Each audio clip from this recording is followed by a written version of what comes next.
Hello, this is part 2 of Islanders Anxiety episode number 358. If you missed part 1, please go back and listen to that first. That covers the last week of Islanders hockey and the upcoming week. This is the back end of that episode because we had a lot to get to. So I wanted to split it up so I can edit them separately. Yeah, please go back and listen to the first half if you haven't. All right. Thanks. Okay. So as I said before, we have actual reporting now on the Islanders' plan to relocate their AHL affiliate from Bridgeport, Connecticut to Hamilton, Ontario. It comes from The Athletic. It was written by Pierre LeBrun and Eric Stevens. It started with Frank Saravalli being the one to kind of message this, really just in a couple of tweets over the last few months. I think reporting came out about 6 months ago at first. It wasn't really anything at that point. It was just Frank saying it. But now LeBrun and Eric Stevens. Eric Stevens is terrific, by the way. I'm so glad he's still at The Athletic. He covers the Ducks and Kings. His Twitter handle is Iceman. He's great. We got to try and get him on the show. If I could find a couple of Ducks or Kings or something to get him on Weird Islanders on, we should have him on because he's a great dude. But anyway, this is the first actual concrete reporting we've had on this. And basically, the plan is to move the team from Bridgeport, where they've been for 25 years, to Hamilton, where they'll play at the 18,000 seat TD Coliseum. TD is in TD Bank. It's newly renovated. Hamilton obviously has had AHL teams before. The Bulldogs being the last one was, 15 years ago. They were the Canadians AHL team, which is now the Laval Rocket. They moved there. And like I said, this would bring to a close 25 years of hockey in Bridgeport.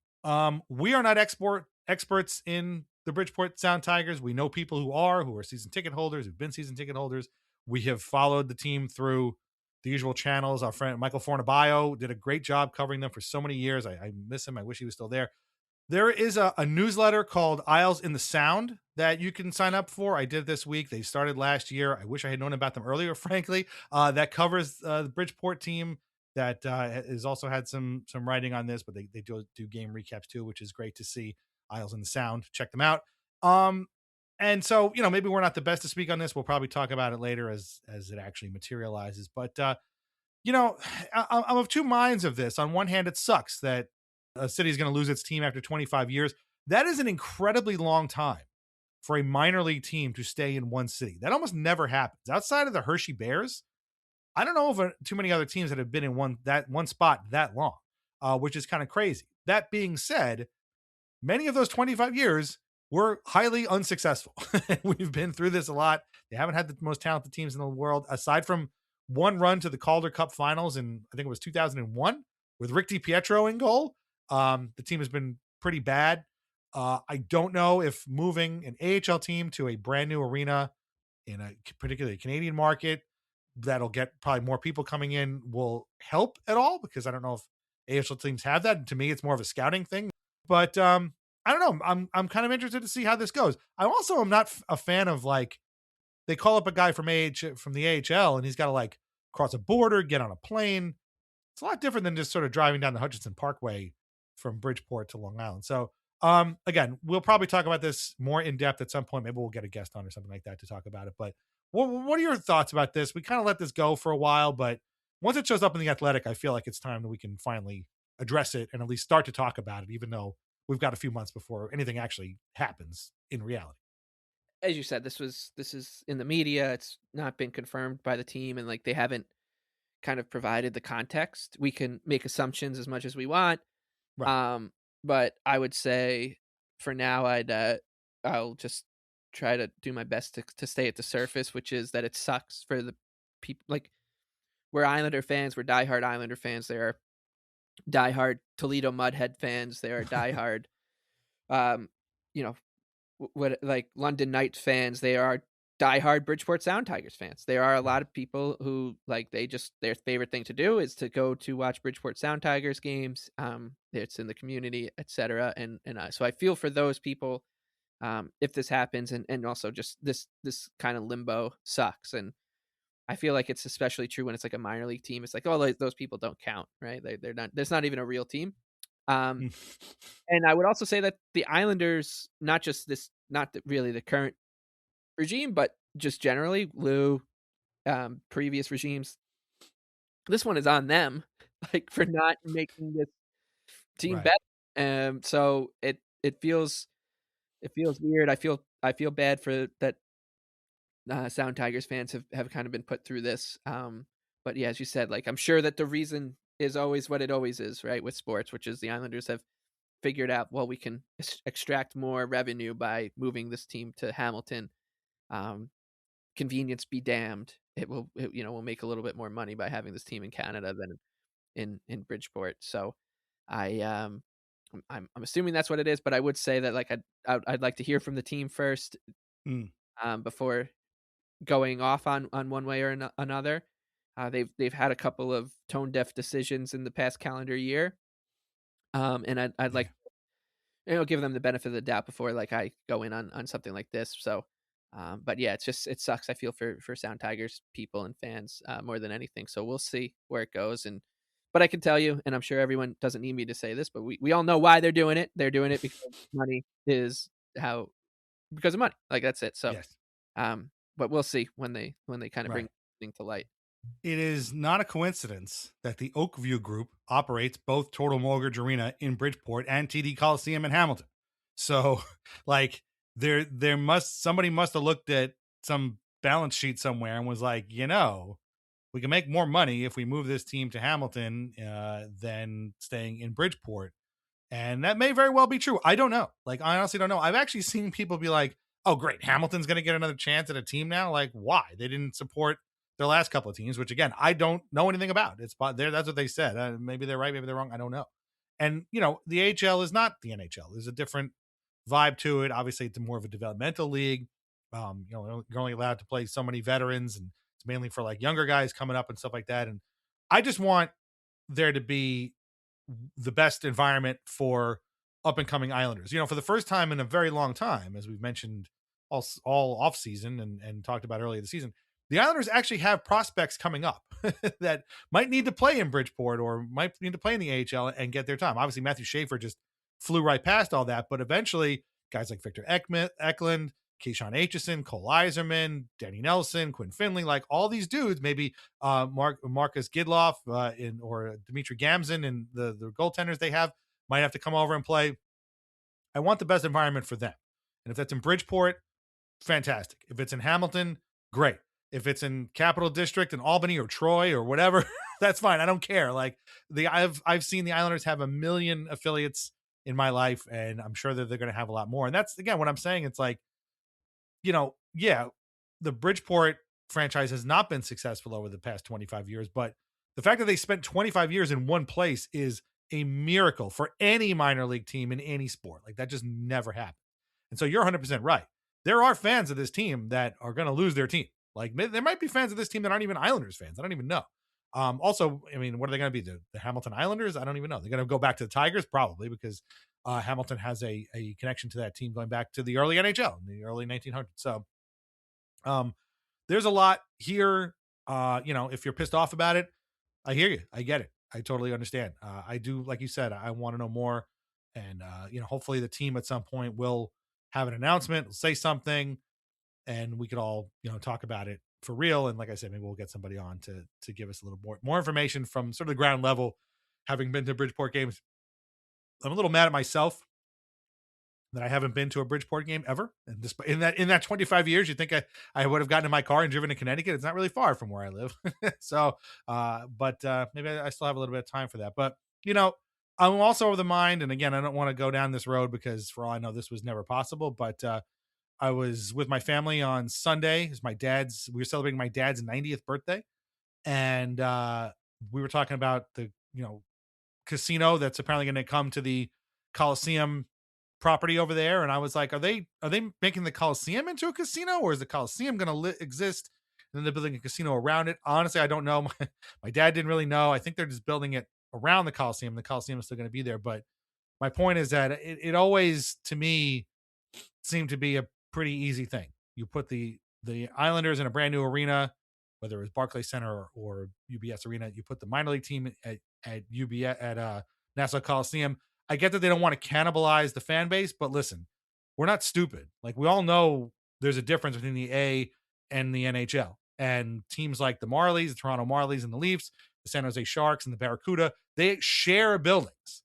And I don't think anybody's cannibalizing anything. If anything, you could use that as leverage for ticket packages or, sponsorships or whatever. But it was never in the cards, and it's kind of a bummer, honestly. Could you imagine if Nassau Coliseum was host to the Baby Islanders and the New York Sirens? Like and then like some whatever other minor league teams around. I mean, who knows? I mean, Hofstra could have a team or whatever. Like LIU probably has its CW Post might have a team. I don't even know, but like you could make Nassau Coliseum the hub of like Long Island. I don't know if minor league isn't really the right word, but like the lower level hockey, and you would probably make a killing, and it would be fantastic. And then you'd have the Islanders playing at UBS Arena for that sort of like AAA Class A experience, white glove experience. But no, I guess nobody's interested. So what the hell do I know? I'm not a businessman. I'm just a hockey fan. So I don't know, but that would have been pretty cool. Yeah, and I think that there's a lot of people who think that way, which is like just put the team at the Coliseum or UBS or whatever. But right, yeah, we just don't know. That's why I'm kind of just I'll wait to hear from the team and hope that they provide some color here more than they did with the radio thing. Like hopefully they can kind of good point. Yeah, yeah, because there are gonna be people that are hurt here, and I think as a once again, they always say sports is a business, etc. right. But it's different, right? This isn't Staples. This isn't AIG, right? This is a professional sports team. You're a caretaker. The people you're taking care of are not just the players, the coaches, and staff, but also the fans. And if in a situation like this, the fans deserve some sort of explanation, especially those who are committed to the Bridgeport Islanders cause. So I'll wait and reserve my my feelings for it as best I can until they come. Other than like I said, that just feel bad for Sound Tigers fans. Yeah, me too. And definitely, like I said, we're going to talk more about this once we get official word from the team. But in the meantime, I'm going to put the link there. So check out that Athletic article if you haven't already, against by Pierre LeBrun and Eric Stevens, two actual reporters. So this is as best as we're going to get. Okay. All that Islander stuff out of the way. We can get to it. You all knew it was coming. You all saw the scores this weekend. I'm sure you've been waiting for it. We couldn't avoid it, even if we wanted to. We have to bring you follow up to last week's spectacular, incredible, epic Master Leaf Theater. We have to bring you a new, even more epic, and an even more sad and embarrassing edition of the one and only Master Leaf Theater.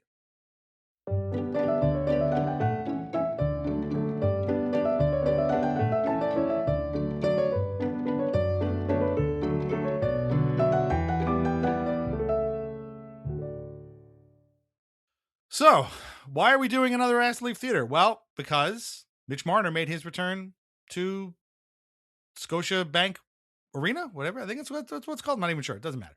Made his return to Toronto. The Golden Knights had lost the night before in Boston. They did not play well, quite frankly. Marner comes into Toronto. He faces down all these reporters, talks about his time here, blah, blah, blah. He just wants to, hopefully the game is a good one, all that kind of stuff. And what do the Maple Leafs do? Well, they lost embarrassingly, 6-3. Vegas, I think, had 2 goals in the first 4 minutes, something like that. It was absolutely hilarious. So when I listened to Kipper and Bourne on Friday, because it was like mandatory listening, and at one point they get to, somebody mentioned, I think at the end, I think Kipper was like, I wonder what the ratings are going to be for this game. And Sam was like, it's going to be a lot because people are going to be hate watching this. And he was like, no, really? You think so? And they were like, yeah, you don't think Canucks fans are going to be tuning in to watch the Leafs Vegas? And Justin Bourne, smart guy, says, I know a few boys on Long Island that are going to be watching this. And of course, Sam was like, oh, of course they're going to be. And I was dying because I know he was thinking of you. I don't know if he was thinking of me, but I'm sure there's a few people that JB talks to that knew this was happening. So I watched that game. I know you watched that game. I know people in our group chats watch that game. I'm sure many of you listening to this watch that game. It was glorious. I got to tell you, it was a lot of fun. Not only did I watch it, I listened to it too. This is how sick I am.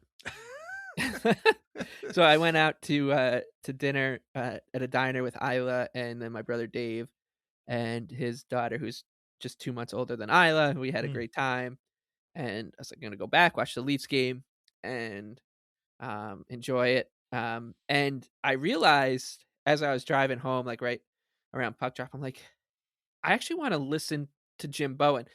And I will say, so like Jim Bowen is their lifelong kind of radio voice. He's awesome, actually. I think he is my favorite Maple Leaf guy person associated with it because he's just not of the same ilk as the people that we like to make fun of here. He's a him and Jim Ralph or Joe Ralph, whatever his Jim sidekick. Ralph, They yeah. are the quintessential radio broadcast, like throwback. They're funny. They've been together forever, so like they make these little kind of uncle jokes back and forth at one another.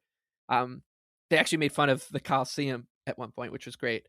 Oh, And I was like, I don't want to get the Sportsnet feed for this. I want to listen to him and to Joe and Ralphie call it because I know that they're not going to if we hear them booing, they're not gonna be like, "Oh, they're giving Mitch Marner a warm applause," or vice versa. If they're gonna just tell what like it is. Plus, it's a radio broadcast, so the sound comes in better from the crowd. So I was listening to it, which is something I do often, and I know our good friend Matt Strauss does too. He listens to a lot of Jim Bowen or Joe Bowen. We're like I said, this is a sickness at this point, right? Like that we do this, and I fully admit that. And by the time I'm like dialed in listening, the Leafs are already down 2-0, or 1-0, and, no, 2-0, yeah, and then they're getting to the Marner video tribute. mm, I'm expecting the Tavares treatment because right. that's what we were told all along. It's gonna be crazy in there. This place is Mm. gonna be electric. It might not be as bad as those criminals on Long Island. They're not gonna throw anything. We don't throw anything at our players, Right. except for jerseys and beers during the game. But it's not gonna be like that. But it's gonna be bad. And then of course the tribute video comes, standing ovation, cheers around the arena, and Bowen and Ralphie are like, "This is nice. Like we know Mitchie, and I know how this is supposed to go, but this is really nice. Like the Leafs fans are they are." Applauding him for the time spent here, and I have the biggest smile on my face because I know it's coming, which is that the Sam McKees and Yep. JD Bunkuses and Luke Foxes of the world. They're probably sitting there. They've been waiting for this moment since July 1st, right? They've been waiting for this exact moment since July 1st to show like Leafs fans are crazy too. Like we're a real Mm. fan base. And I'm sure the press box was geeked out. They all had their phones out. They're all probably like doing their secret handshakes. They got their yeah, they're ready. Their juices are flowing, and it's just they get womp womped, the ultimate womp womp. And I was so happy. I was so grateful. I listened to the radio broadcast because after it ends, Bowen turns to Ralphie. I in my head at least. Who knows? Because it's on the radio, and he goes, when they went to Long Island with Tavares, it wasn't like that, was it? When they showed the video tribute on the scoreboard, and Ralphie goes, Joe, I don't think that they had a scoreboard at that time on Long Island.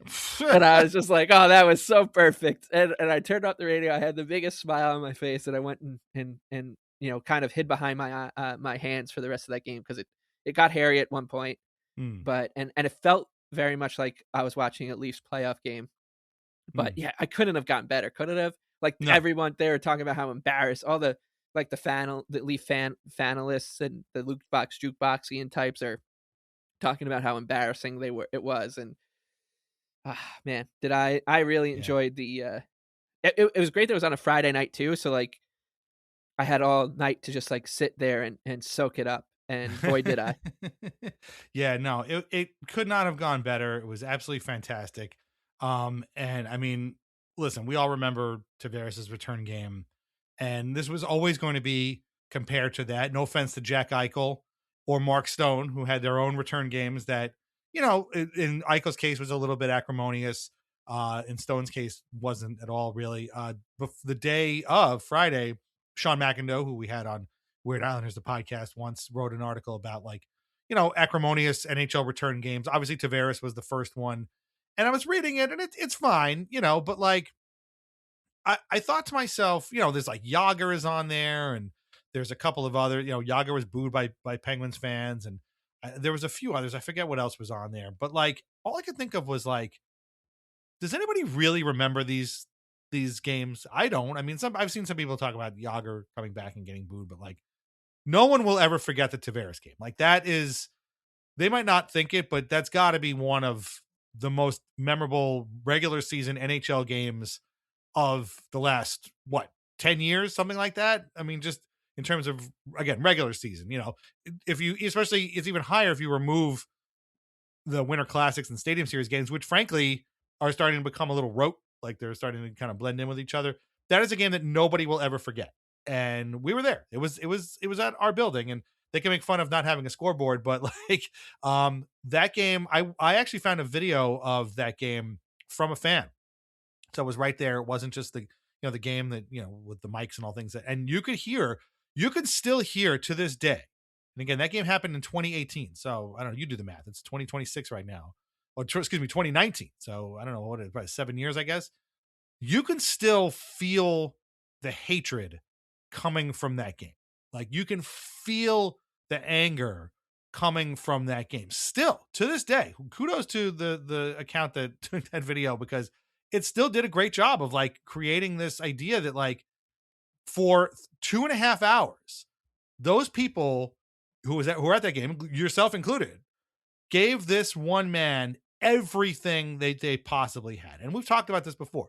Yes, we were booing John Tavares. Yes, we were calling him a traitor and a snake and all that kind of stuff. But we were also booing the entire machine that made it happen. We were booing your James Myrtles, your Joe Bowens, your Kyle Dubases. And then I love when people are like, well, they should be booing management. Trust me, we were booing management at the time. Like, we were booing everybody. We were booing Steve Dangle and like, Nick Kiprios and all these guys that sort of made this thing what it was and made it so torturous for us. We were all letting it out. And for better or worse, John Tavares was the target of that. And that game, I'm so glad I watched that video, because watching that and then watching this Marner game made the Marner game feel extremely performative. Like, yes, they were booing him. They booed him at warmups. They booed him when he was in the starting lineup. He's back at wing. They made a big deal about him being at center now for the Golden Knights. He's at wing. They boo him every time he touches the puck. And then as soon as he passes the puck, snap. You can't hear my fingers. Snap. The booing stops. It just absolutely stops. He gets the puck back from somebody. Booing starts again. And then it's dead silence. Booing starts again. Then dead silence. And then he goes off to the bench. And then they start all over again. The tribute comes out. And like you said, this was the most shocking thing. The tribute video happens. And there was debate about whether he would even get a tribute video. That's how much people expected there to be boos during the tribute video. First of all, come the fuck on. Like, of course he's going to get a video. What are you, stupid? Of course he's going to get a video. He gets a video and people give him a standing ovation. And he's like waving, he's crying. He actually pointed at Joe Bowen and was like, gave him a kind of a heads up or whatever, because he was like, a huge fan of his and they got really close or whatever. Huge standing ovation. He goes back out for the next faceoff, and then every time he touches the puck, he gets booed again. And I'm like, whoa, wait a minute. Hold on a second.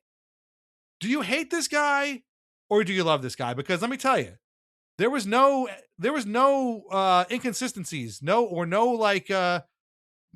other kind of message coming from us at Right. the Tavares game. You knew where we stood. What is going on? And I was so glad I listened to Leafs talk after that game, because Sam and JD Bunkus, they lit into people because of this. They were so embarrassed by this. You could see it on their faces. They were like disgusted, like visibly disgusted by this, because it's nonsense. What are you doing? Well, that's how you know it was performative. It was ridiculous.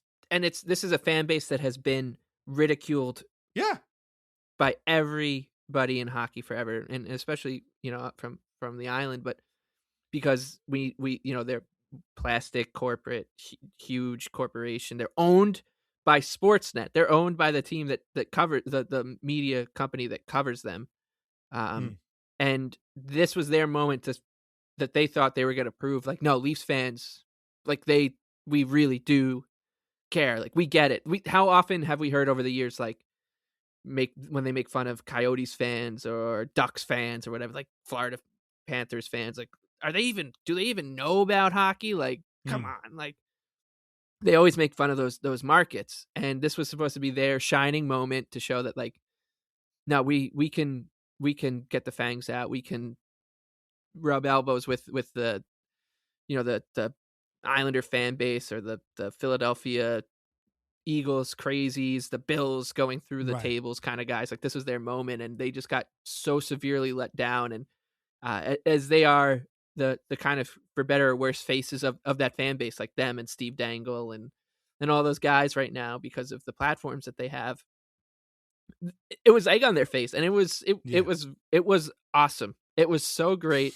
It felt like, I'm sure you've been to like a live taping of something before. When I Mm, was in college, I went to the Jerry Springer show. You know, people have been to like Saturday Night Live or mm. Food Network shows, and they're the people with the huge cards, the cue cards that say like Yeah. applause, boo, Right. clap, and that's what it felt like. It That's felt like exactly there what was it was just like. somebody Yeah. there with Right. those, it's, someone with an MLSE shirt was like, okay, this section, you got to pay attention to your MLSE representative. They'll tell you when to clap and to when you're allowed to boo.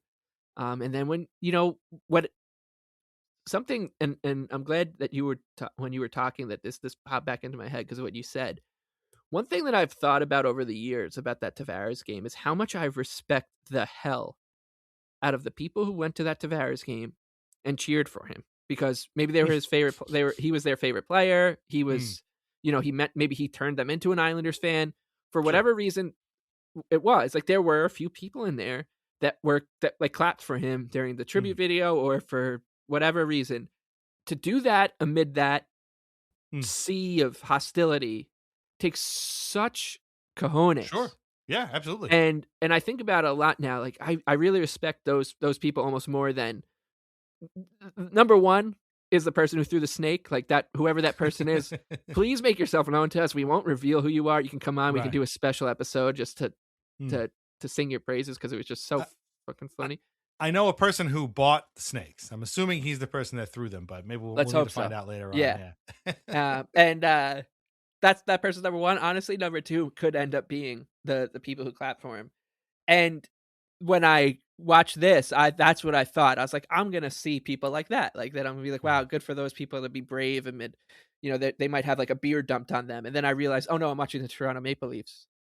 And listening to that crowd cheer for him, that completely flipped that on its head, where I'm like, oh wow. Like, they don't even have that to like hang their hat on. They don't Right. have the people who are in their fan base that are just gonna like be brave amid the sea of they're gonna zig and zag while the other people zag, like, because they were all zigging and zagging all over the place. And I'm and the yeah. the buildup was just so ridiculous to this game, Yeah. which we loved, obviously. And for them to then have this happen was like a tree falling in a forest, and everybody watched it fall in the forest and then just Right. walked away. We're like, yeah, no, we Right. heard it. We all Yeah. heard it. We're just gonna leave, though. Right. And then of course you have the team on the ice, Oh Mitchie's yeah, old right. teammates that just didn't show up. And then on top of that, you had two completely bizarre elements to it that nobody saw coming. One, Craig Berube, Islanders, I mean, actual weird Islander Craig Berube, who is now the Maple Leafs coach, in case you forgot, had a quote unquote gym accident, shows up at the pregame presser with this huge ass scar on his head. He looks like goddamn Frankenstein. And he's like, yeah, it was just a gym accident. And Nick Kiprios put it away. He's like, what did he run a 100-yard dash in an 80-yard gym? Like, what the hell happened to him? We still don't know. How do you get this huge gash? It looks like he fought a chainsaw. Like, what the hell? And then I don't know if it was the injury. I hope not. But like, Craig Berube decides to play Anthony Stolarz in net for his first game since November. He's been out with a nerve issue. First, they didn't know why he was out. Then he was out. It turns out he was like, yeah, it was just a nerve issue, which is like, that sounds pretty serious, guy. I don't know what's going on. He's the starting goalie in this enormously important game. I mean, the Leafs need points too. They're trying to make a statement against, their old teammate here and this really good team that they lost to, back in Vegas a couple weeks ago.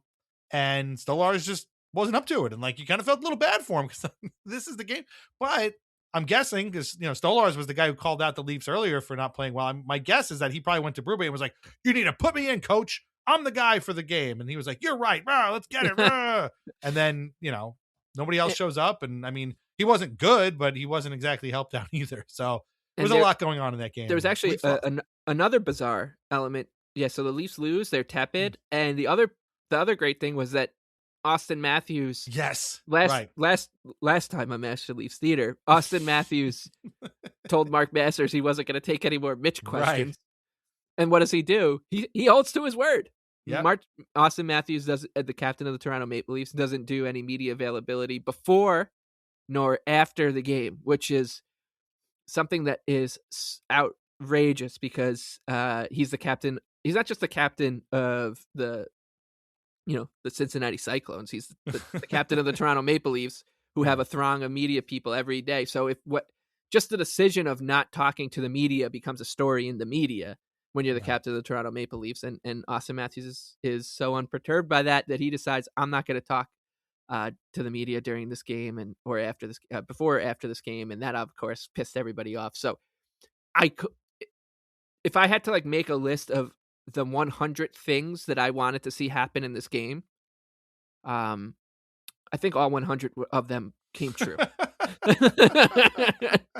The only thing, I should say 99, because the only thing we didn't get was Mitch Marner scoring and doing Yeah. anything, but it actually ended up being better that way because the story was that, Marner did what he always does, which is he shrinks in the big games, Right. but except Yeah. this time he's got teammates who are absolute animals, and like Mark Stone and Jack Eichel Right. are basically they turned into the Yeah. gladiators in the arena and are Yeah. like spearing people. I'm like, this was Yeah. awesome. Yeah. I'm glad you said that. And then we're going to get to the readings, I is promise. ripping down a jersey. Yeah, we're gonna get to the readings in a few minutes, but I'm glad you said that because I also didn't want to forget this.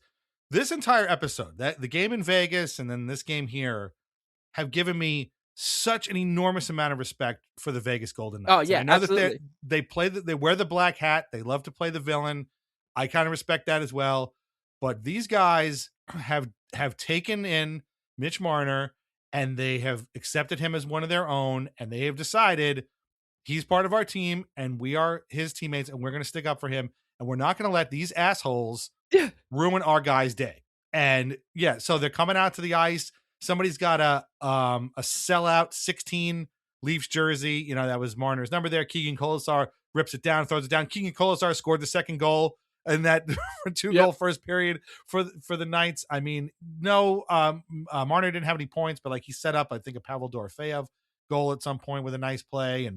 And again, you know, Eichel, Stone back in Vegas, like these dudes, Eichel had a intermission interview with one of the guys at Sportsnet, was just like, yeah, no, we're not going to like let him, we weren't going to come in here. We wanted to show him, you know, he's our teammate and everything. And like that is such a huge amount of respect to just be like, they are dogs. Like they're just we're not. And you know, the funny thing about Vegas is like their entire ethos as a franchise has been like, everybody has an expiration date, right? Like they started with guys who hit their expiration dates with their teams, had this incredible, unbelievable, historic run for an expansion team, and then immediately had guys hitting expiration dates. Marc-Andre Fleury, you're gone. Gerard Gallant, you're gone. Robin Lehner, you're gone.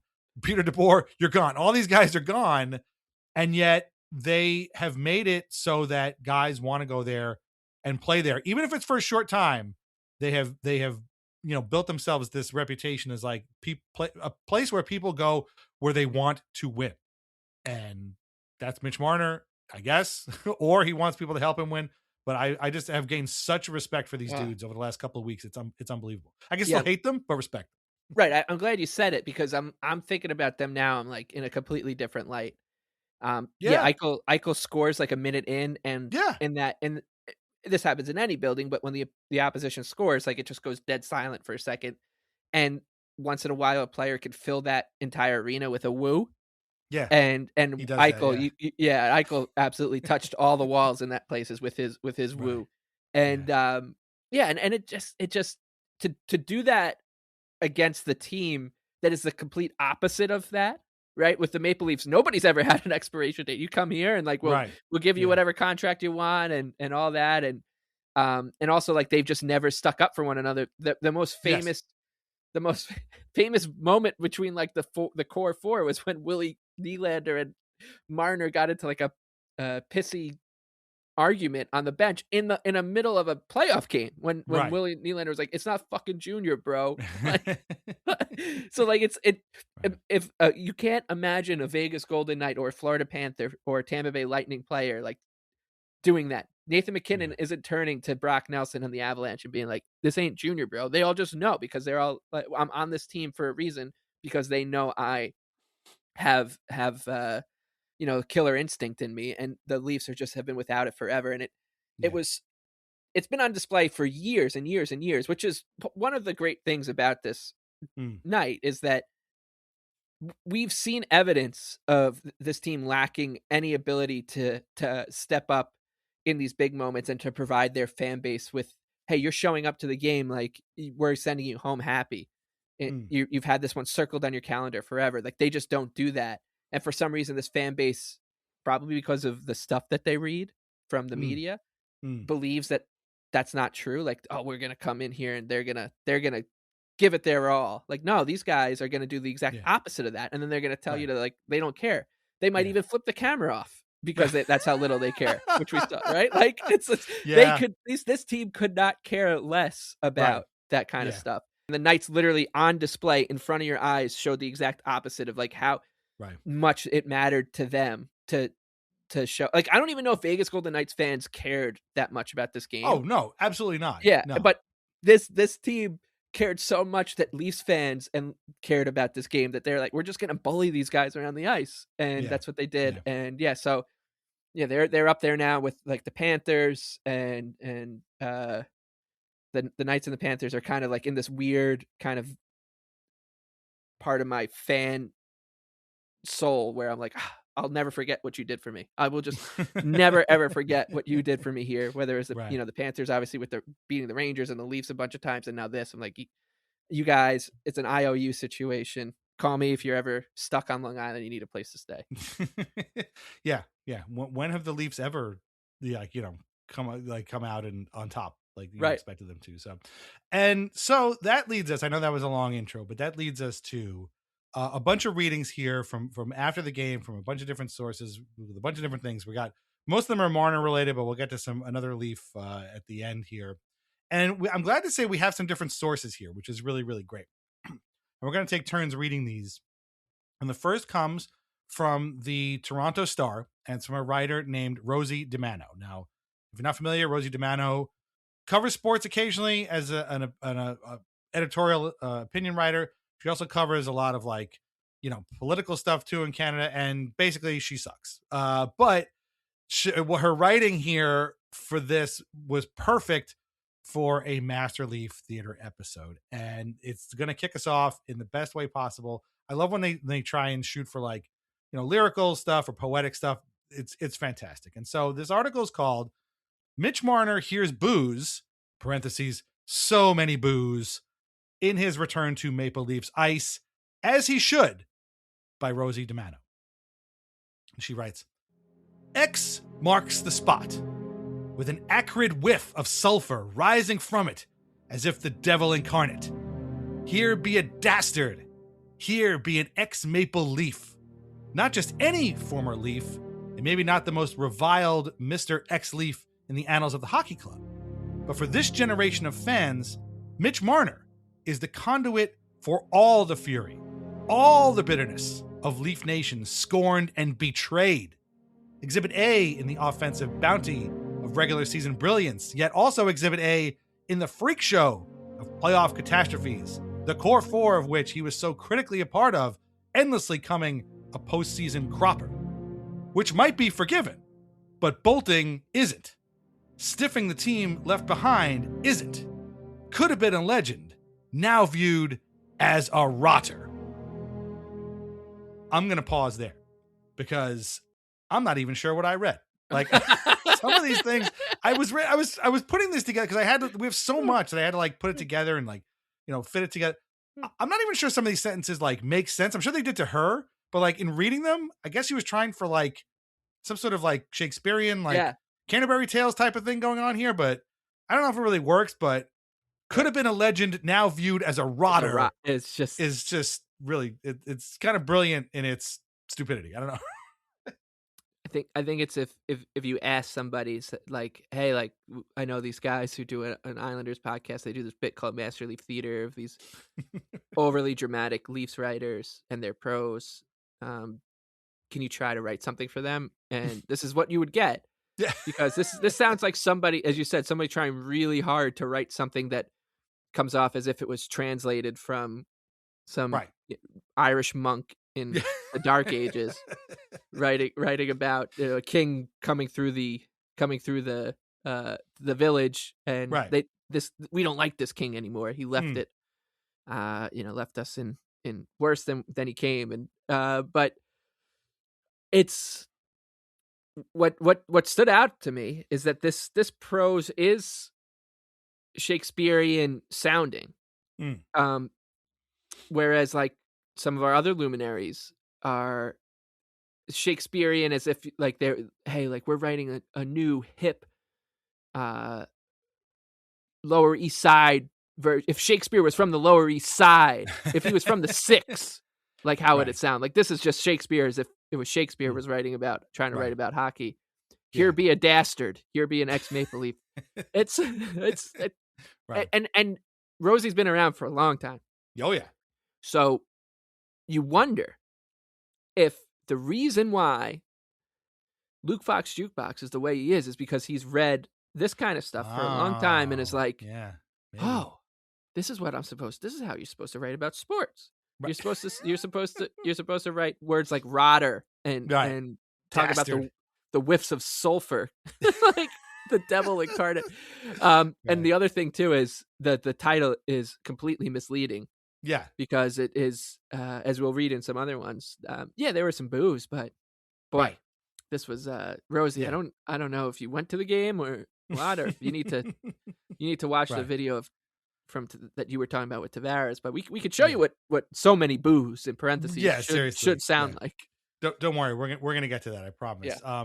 But yeah, I like how you're right. So some of them they're shooting for Shakespeare, but they just end up with Lin-Manuel Miranda. Like that's kind of where right. it's kind of like, yeah, this is something, but I don't know if it's quite what you were going for. It's a different thing, but it's anyway. So this is this also kind of reminds me of like if you go back and read like old Thor comics, like it's Stan Lee trying to write like sort of Shakespearean tragedy with all these Norse characters, but it's also like in a 22-page comic. He's trying to like squeeze in like a guy dressed in a gorilla costume, like fighting Thor. Like it's kind of, it's ridiculous, but it's awesome. Okay, but that's just the beginning of Rosie's article. I also want to read the end here, which again perfectly kind of sets up the rest of Master Leaf Theater. Again, this is the last 3 paragraphs. She writes, "To be clear, Marner is no tragic figure, more Faust than Hamlet. He got precisely what he wanted, and oh, yeah, bummer, huh? For all that he grew up less than an hour from Maple Leaf Gardens and dreamed on this team. Advice he offered to little kids doing the same now. Keep dreaming big. There's lots of moments where things maybe don't look that way throughout my young career, playing minor hockey. I would just say keep believing in yourself. Except, he surely never fantasized about playing hockey off the Sunset Strip. A little bit of a different vibe? Seems to agree with him, though. Less media scrutiny, social media trolling had subsided, outside noise dialed down, and unlike the Leafs, in a playoff position. Toronto fell out of love with Mitch Marner. The feeling is mutual." Again, I have absolutely no idea what I just read. Like, it's such a collection of words in this sort of weird syntax that I could read this 100 times and maybe not kind of get where she was going with this. Yep. But again, we're building up this idea that like Mitch Marner he's not a tragic figure. Don't feel bad for him. He just fell out of love with the city, and the feeling is mutual. Is it though? Well, like, not according to Jonas. The theme of this. Not according to Jonas Siegel. Right. Rosie, you might want to talk to some of your contemporaries because they think that Mitch, not only does he still love Toronto, but he's being held against his will on the Sunset Strip. Yeah. Actually too, what this is it's not only is it like a poor attempt at Torontonian Shakespeare, but it's a very, very, very poor man's Stan Fischler. Yes. I'm gonna just foist in a quick master a Ranger piece theater here with what Stan wrote, and because you can use this kind of language and these kind of like literary devices in sports writing, but if you don't have the panache, the je ne sais quoi of our favorite Maven, it can come off very ham-fisted, which this one does. Because I'm just going to read Stan's tweet about the Rangers from a couple of days ago, not only because it kind of works here, but also because it's hilarious. He writes, "Not counting the World War II enlistments, this Humpty Dumpty New York Rangers team is fast becoming a contender for worst blue shirt team all time. Blame is equally divided. Owner resigns loser GM. GM brings in the wrong coach, who 4 months later still can't get his bozos to start on time." Yeah. It's got to be readable. Rosie, that's how it's done. Yeah, it's got to be readable. Like this, it's got to snap. It's got to snap. Yeah, there's Stan no snap here. snaps. Yeah, Stan snaps. Pretty. Yeah, this is very abrupt. This is very, Right. very, very abrupt stuff. But I'm Right. happy to have Rosie among the annals here of Masterly Theater. Yeah, me too. Because Also, isn't the Sunset Strip in L.A.? Isn't it just the Strip? Yes. Yeah. I was like, what, did he join Van Halen or Motley Crue here? Is that what he's on the Sunset Strip? Anyway, but no, it is good to get new voices in here. I'm sure I absolutely butchered that thing, but again, it's impossible not to. Yeah, it's impossible not to. And now, a word from our sponsors. VintageIceHockey.com. Over 100 classic hockey logos on t-shirts, jerseys, hats, mugs, and more. Long Island Ducks, Albany Riverettes, Danbury Trashers, Kentucky Thoroughblades, and so many more. Plus a full line of Islanders Anxiety merch with our portion of the sales going directly to the Center for Dementia Research. These incredible items cannot be found in stores, so shop VintageIceHockey.com today. Relax, sit back, and enjoy wine from The Pinot Project. Rosé, Pinot Grigio, or a Pinot Noir that was named a Best Buy by Wine Enthusiast magazine. These wines are delicious, affordable, and available at area wine shops and at UBS Arena. Learn more at thepinotproject.com, and please drink responsibly. This Marner weekend has melted brains all across Ontario, and one of those is Josh Cloak, who you talked about before. This one came out right after the game was over, and I'm going to let you read this one because you said this might be one of your favorite pieces ever. Like it's just, it's so good. Yes. And I read this twice too, because it was just like, it was mind blowing. It really is. The whole thing is fantastic. Yeah. This is by Josh Cloak, who doesn't feature a lot here. No. But when he does, it's usually this is his niche, which is he literally live blogs a single person in Toronto. I think the last one we did was when he just watched Kyle Dubas during a playoff game and like just talked about his body language, and it freaked Kyle Dubas out enough that in his like postseason press conference he was like, yeah, I had Josh Cloak like doing reconnaissance on me at one point, so I know what so but that didn't deter Josh. That was that slight hey you might want to stop doing this, weird buddy, it's a little weird. Didn't stop him because he just, I'm pretty sure, followed Mitch Marner around Toronto on Friday as if in like a old 70s or 80s Cold War spy thriller, when you see like the KGB agent a couple blocks behind the target. That was Josh with Marner. This is called Behind the Booze: Inside Mitch Marner's Return to Toronto as a Golden Knight by Joshua Cloak. I'm going to read two parts, this part, and then the last paragraph beggars belief. So hang tight here because it gets wild. It was 10:30 a.m. Eastern on Friday, and the Golden Knights were protected from freezing temperatures in Toronto in their plush downtown hotel. They had played the night before in Boston. A handful of players looked tired, heads down as they passed through their hotel lobby.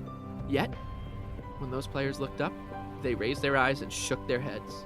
In front of them were over 20 reporters. That was double the number of reporters at the Leafs morning skate a few blocks east. And it was far more than the number of reporters who usually attend Golden Knights practices.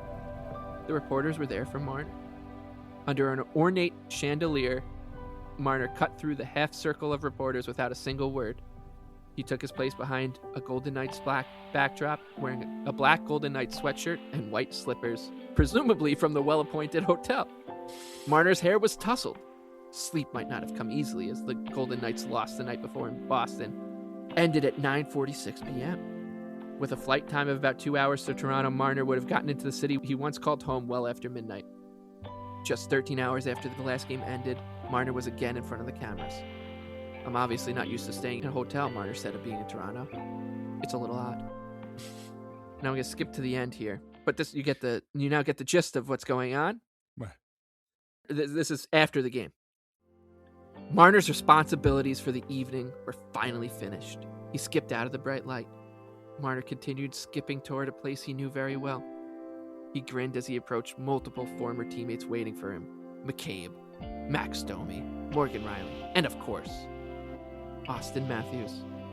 Former teammates, but still friends. As Marner hugged each of them, he appeared to hold on tight.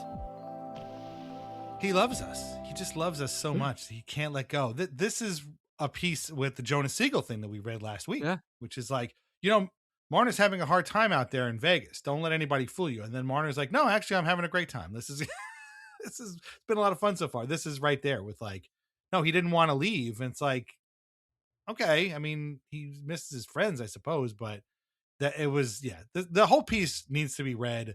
The blow by blow of a very strange game, and Marner constantly trying to like downplay its significance. The Leafs trying to downplay its significance. The Leafs coming out flat as a pancake. The Golden Knights just running them over, and then everybody booing when they thought they had to boo, and then everybody cheering when they wanted to cheer. Just a bizarre thing. And thank God Josh Cloak was there to copy it all down for posterity. But again, this gets to the things that I love, and the way that the little things that they do that are meant to needle other teams. The posh hotel. Yes. Yeah. Excuse me, plush hotel. The fuzzy slippers, probably from the well-appointed hotel. This is far more reporters than usually cover the Golden Knights. Like, again, who cares? Like, it's not a sign of, team virility that there's 20 more guys than there usually are here. Like, right. It's usually Gary Lawless and maybe one other guy. Like, that's about it. So yeah, this hits a lot of points that guys like Cloak love to hit. Yeah, this is written like a children's book. And it wraps up like one. It wraps up like he appeared to hold on tight. I mean, sounds like a hug to me, Josh. It sounds like two friends who haven't seen each other in a while hugging. But yeah, the lines about in front of them were over 20 reporters. Like it sounds like somebody bragging about like an activism kind of thing. Like there was 60 union members from the grocery store union workers outside protesting at the Stop and Shop. Like, Josh, these are just report. Like, yeah, as you said, it doesn't matter how many reporters are there. And he also caveats it with, that's double the number that were also at the Leafs. So it wasn't just those 20. There were even more back there. We travel in bunches.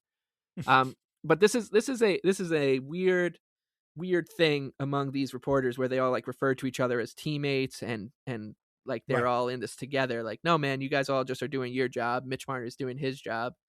And yeah, there's nothing to brag about how many people are here. And frankly, the reason that these people maybe don't seem like they're having much fun playing for the Toronto Maple Leafs is because of this reason exactly. Because you not only do you have over 20 reporters here and then a bunch more back there, a couple blocks east, but you also, one of them is following him around and writing about his slippers and his tousled hair.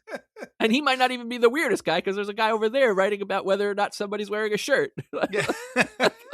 Right. I mean, one guy's looking at his slippers and it's like plush slippers and then writing it down, So yeah, I can't. Yeah. It all goes back to that. Like they all have this thing. Like if you can't handle the media pressure, then get out. And then when people are like, oh yeah, no, I can't handle the media pressure here. It's bizarre. I'm getting out. They're like, how could you do this to us? How could you? Well, the article should really be read, and this is the one that goes into again the whole thing. Oh no, sorry.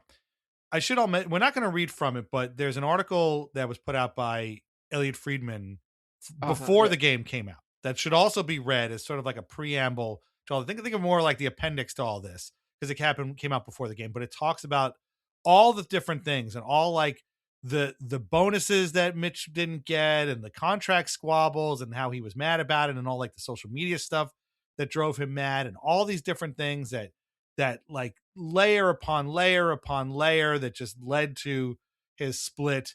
And what these guys want you to believe is that it's all good. Like it's all, they didn't do anything wrong. It wasn't Right. like that. It was just Marner being, a big baby. And, Right. in a way, frankly, I think they might be right a little bit, but at the same time, nobody else has had to deal with like writing about what footwear he's wearing. Like it's, you're never going to see Right. Andrew Gross write, Anders Lee was wearing plush slippers, probably from the hotel where the Islanders stayed. Like nobody else is going to get that. Matt Barzell's hair was tousled. His hair is always tousled. I've been watching this guy play for 10 years. His hair's never not tousled. It looks great. Like it's crazy. But yeah, so definitely check that. To hold on tight. Yeah. Yeah. Like once again, hold on. Yeah. Don't let me go, Austin. I don't want to go back with these beanies. I don't want to go back. I want to stay here with you. I want to stay here with you in the Maple Leafs. Please don't send me back to the desert. I hate it. Even though I say I like it. Traffic. I know the traffic's not that bad anymore. Yeah. I'll talk to my dad. It'll be okay. But so, that was the Athletic. I was surprised they didn't do more, frankly, but I thought Cloak did a great job. So I'm sure there's a lot of stuff on the cutting room floor because they lost that they were like, God, we can't use that now. Maybe Myrtle and Siegel are saving it for the Leafs report. So because we haven't gotten a post game Leafs report. We're going to get one probably Monday because they also lost to the Avalanche today thanks to a hat trick by Brock Nelson. So there you go. But we're not done yet. So over at Sportsnet, there was an article, and again, a lot of these articles kind of covered the same ground because again, they're all covering the same game, so they all covered the same ground. And this one also covered the meeting of the players afterwards. But I thought that again, this is part of that subgenre of articles that I love, and I talked about this last week. And we just talked about it just now with the Jonas Siegel piece. That one thing is happening, and then they quote everybody basically saying, "No, that's not true. Something else is happening." And this one comes from Sportsnet. It's by a writer named Sonny Sachdeva. I honestly have read a lot of Sonny's work. I think he does a great job. A lot of it's analytics based. He does a good job in breaking these things down. But this one, I'm sorry, like this is right in that wheelhouse of like, you're writing one thing and it's absolutely something else. And so his article was entitled "Maple Leafs Faithful Rain Jeers Down Upon Marner in Tense Reunion." And this is again from Sportsnet. And Sachdeva writes, "Marner, the hometown boy who played 9 seasons and 657 games in a Maple Leaf sweater, who amassed the 6th most points of anyone who ever did, had returned. And just like the last time he was on this sheet, his Maple Leafs 2025 postseason run came down to a crashing close in Game 7 of the second round, Blue and White faithful made their feelings crystal clear. Quote, 'It was fine,' Marner said with a smile late Friday night in a hallway in the bowels of Scotiabank Arena to a familiar huddled mass of reporters. I knew it was going to come tonight. It was what I expected. He was offered little relief as he played his game, while the fans serenaded him before the anthems were sung. They offered up even more passionate rendition as the winger took his place for the opening faceoff. Then it was on to the staccatos, quick bursts of boos every time Marner touched the puck, a secondary game developing over the course of the night as the crowd sussed out the dynamics of their jeering. Even a quick wave of his stick over the puck merited a boo, and a rush up the ice with the puck on his blade saw the intensity of the booing swelling the longer he held on to it.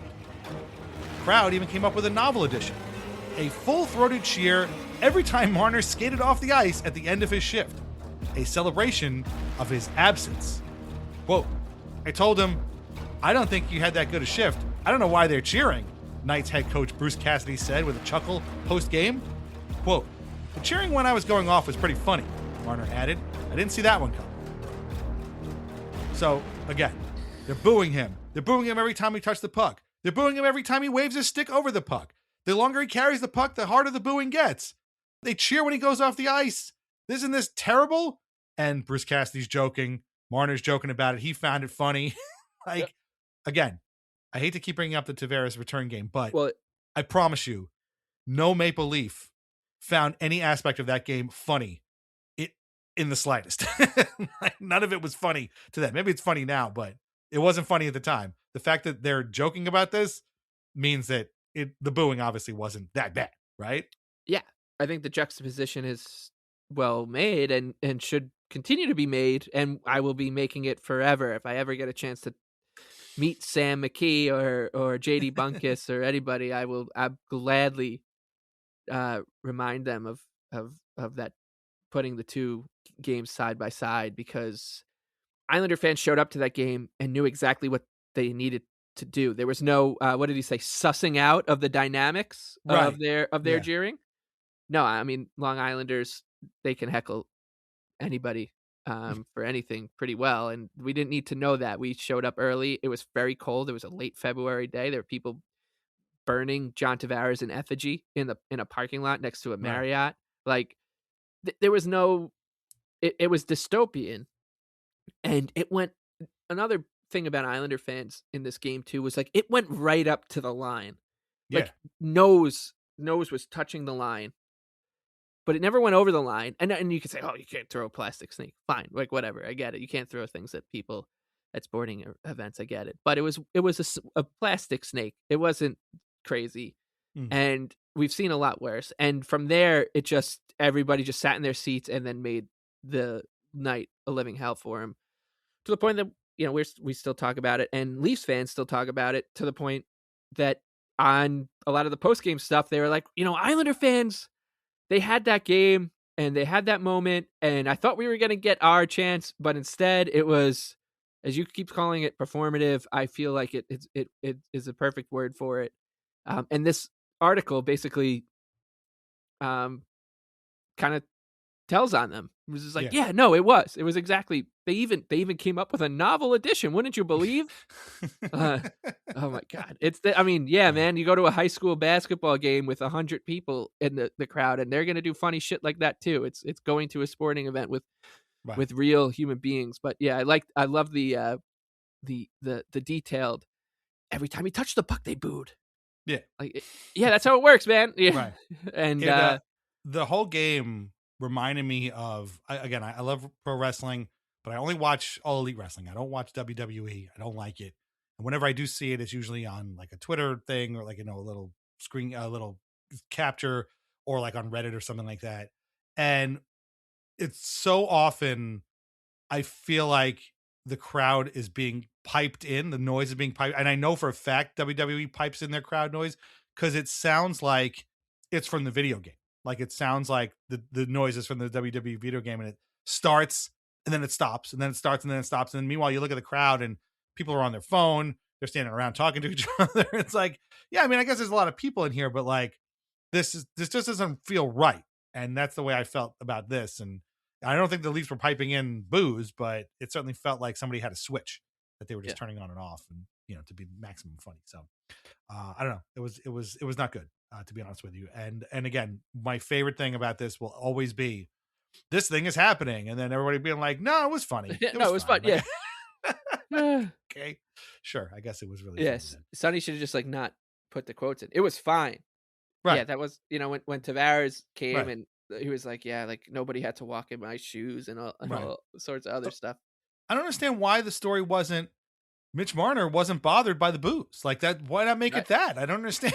It didn't seem like he was really all that bothered by it. I mean, if you want to say that he didn't have any points or anything and he didn't play that well, okay, well that's fine. But like, if he's telling you afterwards, I expected it, I got it, I got cheered, at the video, which made me feel good, and then I let them do their thing. Like I thought it was kind of funny. That's a story. You don't have to like. I think you're right. I think they want this to be their moment where it looks like they're this big hostile environment, and Right. frankly, it didn't. And believe it or not, the guy who actually says it, the guy who actually who puts in writing that the game wasn't that bad, is maybe the only guy so far to well, besides the radio guys we were talking about before, to put in writing that the game wasn't that bad, believe it or not, Luke Fox Jukebox, which is a twist nobody saw coming in this week's Master Leaf Theater. And his article, also at Sportsnet, is a great one. People should read it. I mean, obviously great for us. Not, I don't know if it's great for Mitch Marner or for Luke Fox, but this was a good one. And we could have read this whole thing. Like this whole article could have been read top to bottom. We're gonna cut it up a little bit, but it was awesome. And like I could not believe that he was the guy who was like, you know what, we kind of let this dude off the hook. I was shocked. Yeah.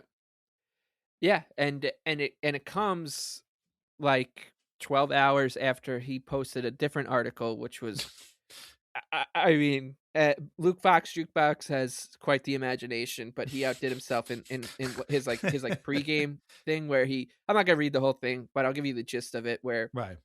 his lead is all about meeting with I mean, I can't even believe I'm saying this.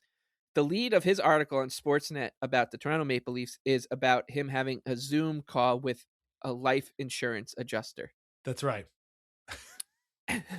And the conversation is basically like, her asking questions and then asking what he does for work. And he says, I cover the Toronto Maple Leafs. And then she's like, oh my goodness, good thing we're doing this meeting today before the game, because it's going to be crazy in there. Then Luke Fox Jukebox goes on to talk about, it's going to be crazy. And he closes this section of the article with this paragraph. And then I'll get into the post game. Toronto-born Mitch Marner packed up and left the city that raised him, at least in part because of the noise.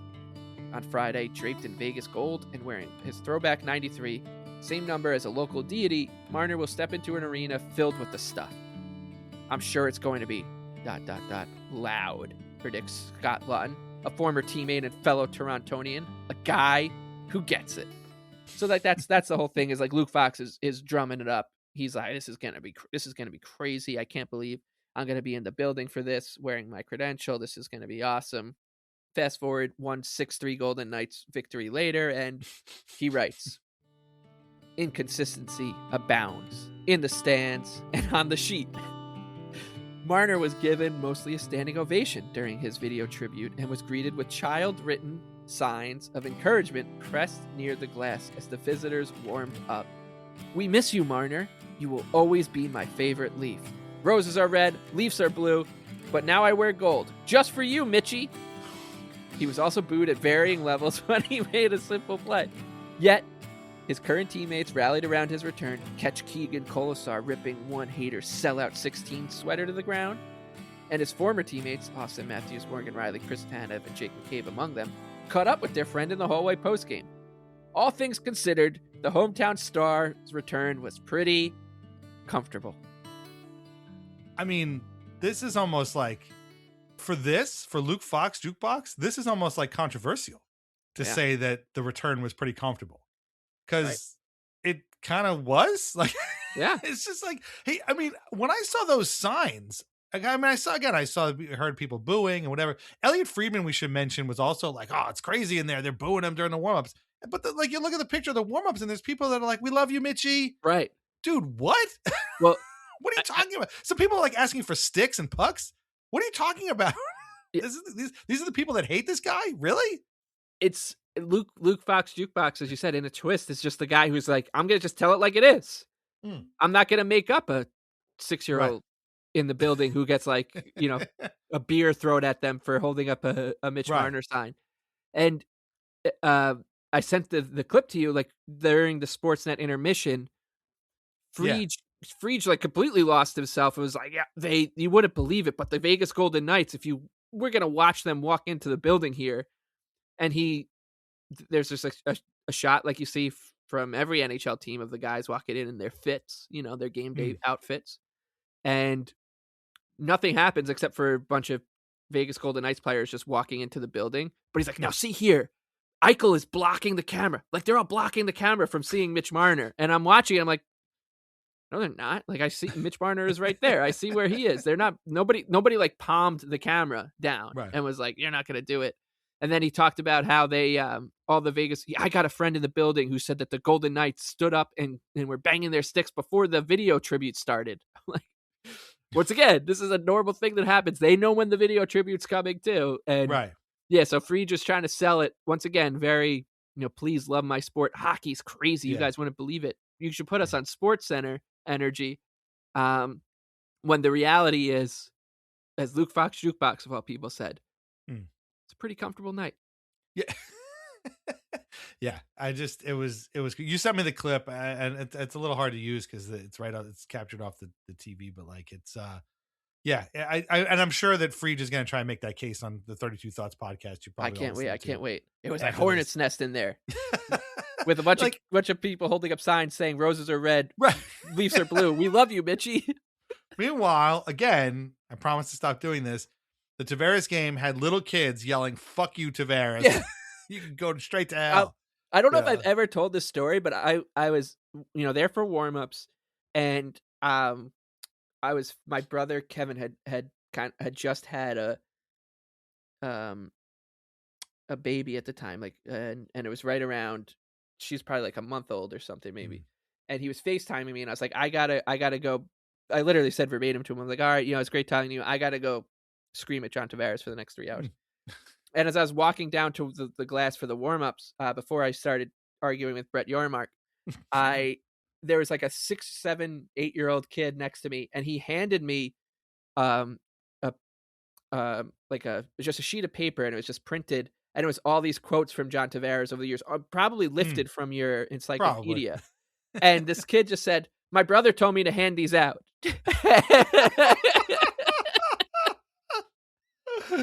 Oh man. Man, Yeah, I was like, "Yeah, thank you. that's so God great. bless you. Yeah. I'm glad you're on our on our side. I'm Yeah. glad your brother's on our side too." Yeah. There were definitely no roses are red, Islanders are No, orange signs. no. I think, not only because nothing rhymes with orange, but because nobody felt that way. But yeah, I saw those signs in a picture because actually, no, know what it was? There was a tweet from, so on Blue Sky, there are like, bots that will retweet what the NHL is tweeting. And that was where I saw it. And I'm looking at the signs and I'm expecting the signs to be like, screw you, Marner, you left us, you traded, blah, blah. And I'm looking at them and it's like, yeah, people asking for like, I love you. Can you give me a puck? I'll still take one of your sticks. Like, what? First of all, who asked for a $300 stick at a game? I don't understand, from Mitch Marner. That's crazy. But like, I was aghast. And that was when I realized something was up. And that this game wasn't going to be, I think, what people quite expected. And sure enough, it wasn't. And you know what? Frankly, we dog on him a lot. If anything, this whole bit is sort of built on dogging on Luke Fox. I've said many times that I want to find more people to read for Master Leaf Theater because I don't want us to feel like we're bullying this poor man. Good on him for calling it out, Right. and being honest about it, and being like, no, this was pretty comfortable. I mean, the article has a lot of Luke Fox-isms as well, so we don't get to go too crazy, but like the fact that he said it was pretty comfortable for Marner is like, that's almost like going against the conventional wisdom that these people are trying to sell us. It's kind of crazy. Good on him. Okay, last one. And again, we've talked this whole time about Mitch Marner. It was all about him. He gets booed, like a switch going on and off, and then he gets cheered when his video is on. People are clapping. I don't know what they were thinking. It's insane. At least some Leafs fans thought it was insane. So we're not the only ones who thought that way. But there is another name here, and he was mentioned before, and that is that of Auston Matthews. Before he gave Mitch Marner a hug post game that Mitch may or may not have wanted to let go of, Auston Matthews, again, the captain of the Toronto Maple Leafs, the man who told Mark Masters that he was done answering Mitch Marner questions before the game in Vegas, did no pregame presser, did no postgame presser, which is probably worse than not doing a pregame presser, because the postgame presser, they lost 6-3 in a lifeless performance in a game that people had circled on their calendar and had expected the Leafs to come out pretty fiery. This is, I get that people don't give a shit about this kind of stuff, but it's kind of a big deal. Like, you can't do that as a captain. And as much shit as we give John Tavares, and obviously we're going on, year 8 or 9 of giving him a lot of shit, he's the guy who stood there and talked after the game about what happened. Like, he's not even the captain anymore. That shouldn't really be his job, but he stood in there and he did it, as did a couple of other Leafs as well. Auston Matthews, he was nowhere to be found. And whether you care or not, the people who do care about this are the reporters. And one guy, we started this with a person who's been around a long time in Rosie DiMano, and we're going to end it with a person who's been around for a long time, a guy who I can't believe hasn't been in Master Leaf Theater more over this time period, the Toronto Sun's own Steve Simmons. Now, if you're not familiar with Steve Simmons, he's a guy who was one of the leading charges of the analytics revolution is for nerds and losers, and he's the guy who coined the phrase the Corsi Hockey League. He said that he had a classic tweet that said the Leafs are in first place in the National Hockey League, not the Corsi Hockey League. And I believe that was the year they blew the 3-1 lead to the Bruins in the playoffs. But anyway, Steve is not going to stand here for Auston Matthews shirking his responsibilities as team captain, even in the face of a embarrassing loss. And so in his Sunday column, which I'm really glad I saw it out and read, he takes Matthews to school, and this had me literally laughing this morning. And my family probably thought I was crazy, but the article's title is "Simmons Says Maple Leafs Austin Matthews Behaving Rather Uncaptain-like" by Steve Simmons. He writes, "The Maple Leafs are internally bullied by their captain, Austin Matthews, who seems to have little concept of what a captain in the National Hockey League should be. By his choice, not the choice of the Maple Leafs media relations staff, Matthews refused his media responsibilities on Friday, not doing interviews in the morning of Mitch Marner's return to Toronto, and then not doing interviews post-game either. I can't imagine a Mark Messier, a Sidney Crosby, Steve Yzerman, Joe Sakic, Daryl Sittler, or a Matt Sundin avoiding microphones on the largest day of the regular season. Not even Dion Phaneuf, who captained some of the worst Leafs teams in memory, would shirk those kinds of responsibilities. The Leafs front office has babied Matthews since naming him captain, and even before that. And the Leafs media relations staff has followed suit. Relationships between the two are not exactly as they should be. Many Leafs, management, coaches, and players will tell you that Matthews is a terrific captain. They say that with a straight face. But from both inside and outside, there seems to be little evidence to support that belief." That, my friends, is how it's done. Yeah. You talk about Stan Fischler Oof. having the juice.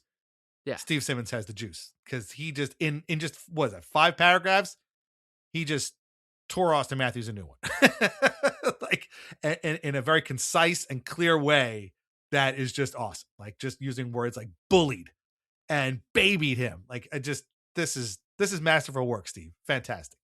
Yeah, they're never gonna make them like this anymore, right? Like it's Yeah. that Sunday column is just not gonna be Right. a thing as these guys kind of are sunsetted into retirement, and it's just a shame because it is such a wonderful thing as sports, and those Sunday columns are great, and it's especially true with this market, right? It's Yeah.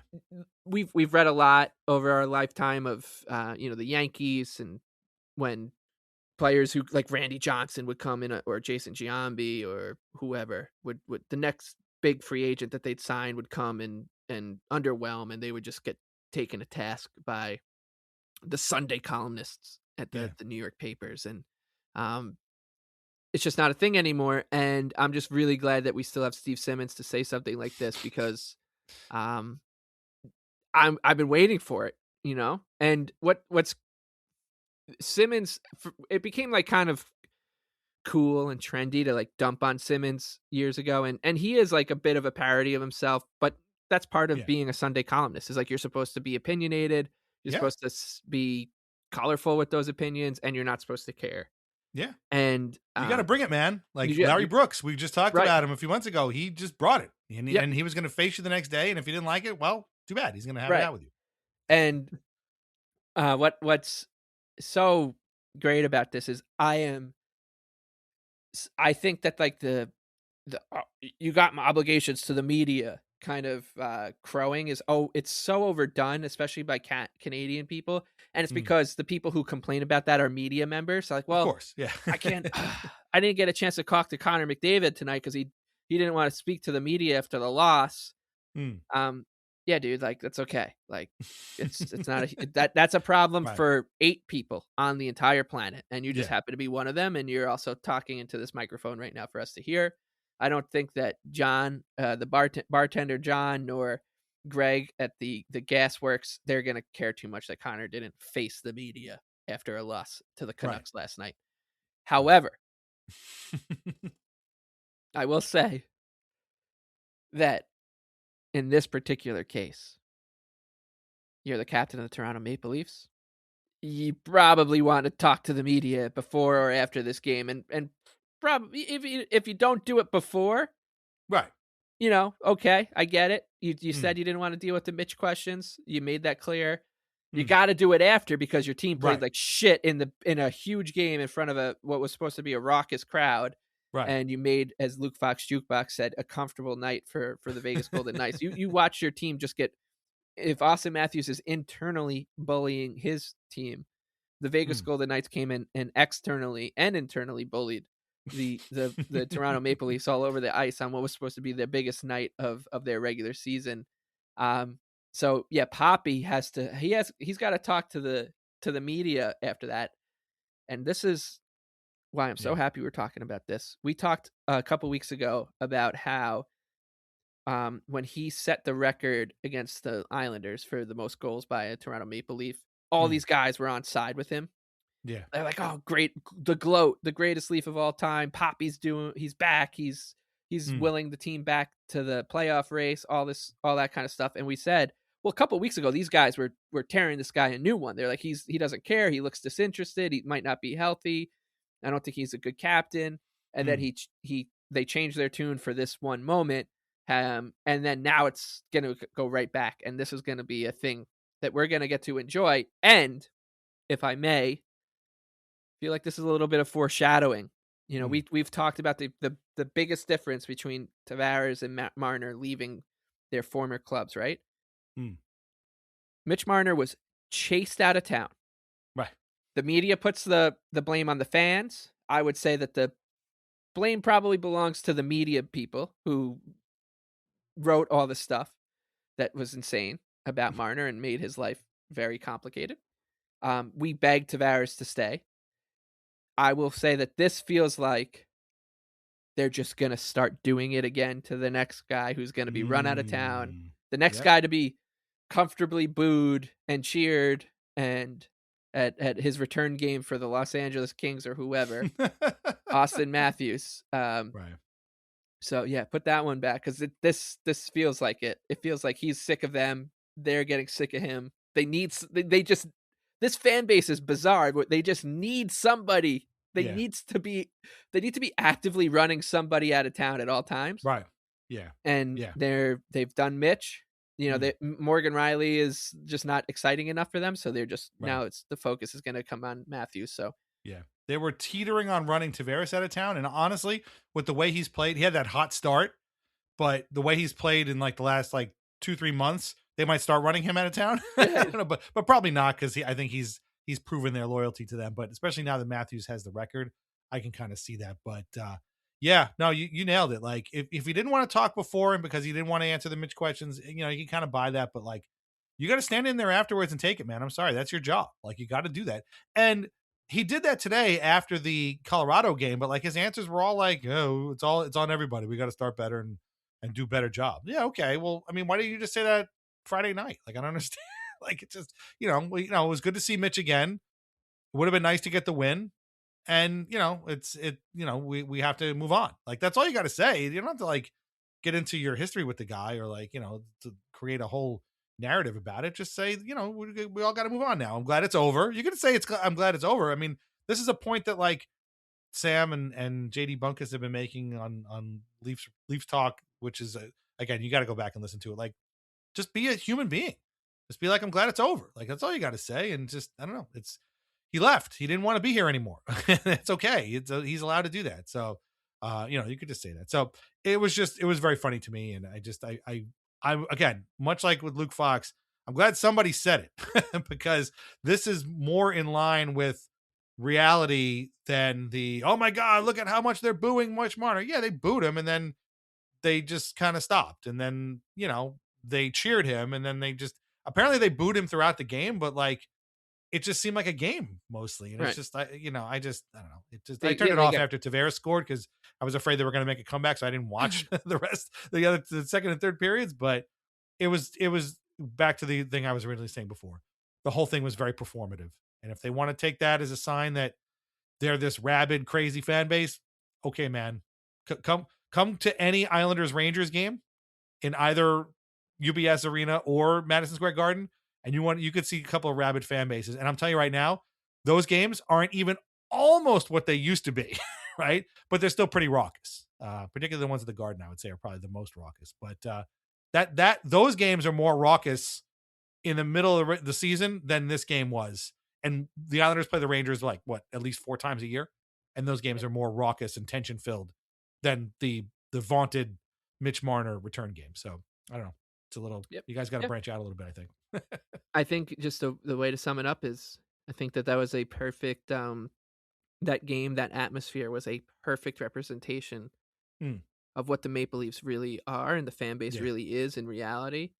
And for those people who write about them and talk about them, they've been convinced of this other fan fiction version of it, and they stared down the actual Mm.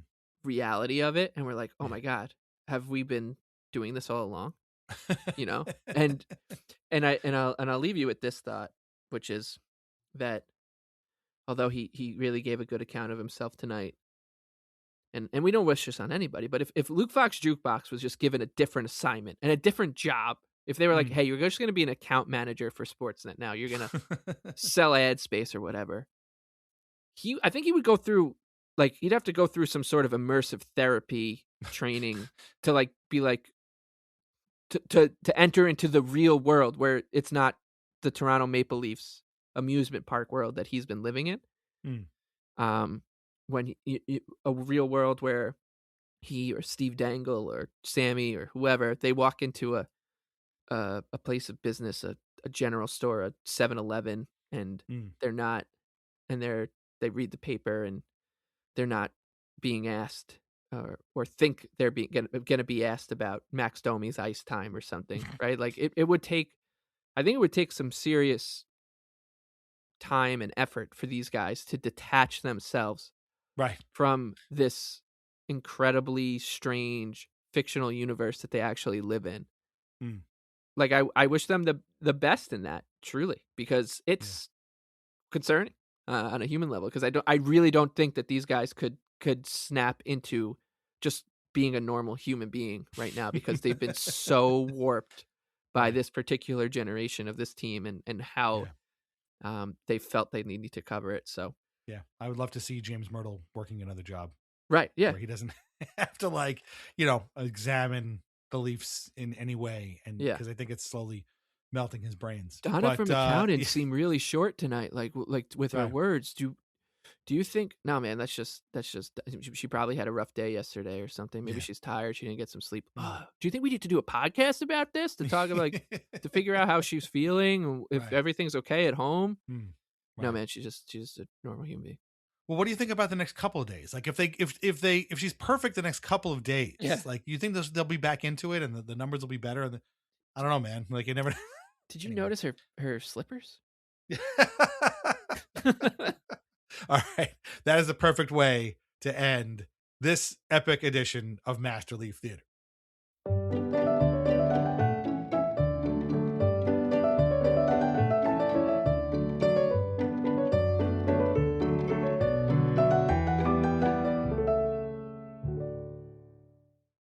Okay, I'm making a promise to everybody right now. We've done a lot of Master Leaf Theater in the last few weeks. I promise you, we're not going to do any more unless something crazy happens, a trade, firing, something like that springs something up. And maybe even then we might skip it. I get it.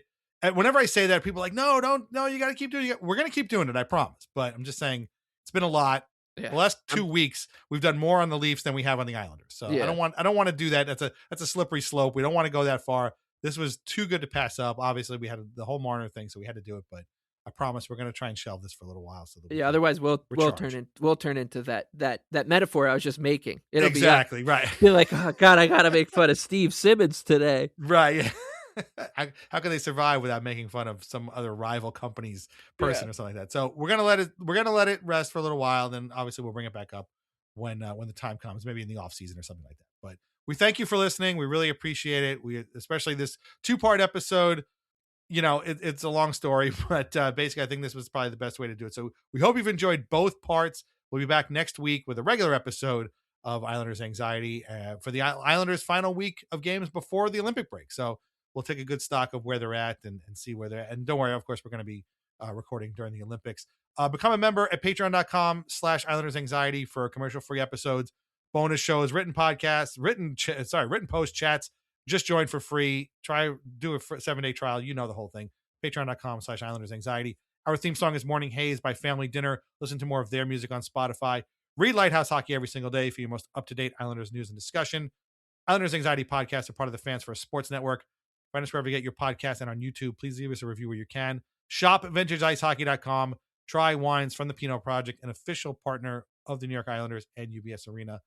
Mike, it's been a long night. Any final thoughts on the Islanders, the Leafs, the snow, whatever you got? Nope, just very grateful that we got to do this. Yeah, let's hope that they can pull us back in on these coming weeks. We can actually think we can devote more attention to the Islanders in a positive light Yes. than we have Right. with the Leafs. It's been Oh a my it's been a God. nice escape from the escape, but Yeah. it's time to win some hockey games here. Yeah. More than feeling good about the Leafs being bad, I want to feel good about the Islanders being good. Yes, So thank you. let Yes. let's let's make that happen. Okay. We'll see where we're at next week. All right. Take care. Talk to you soon. Bye bye.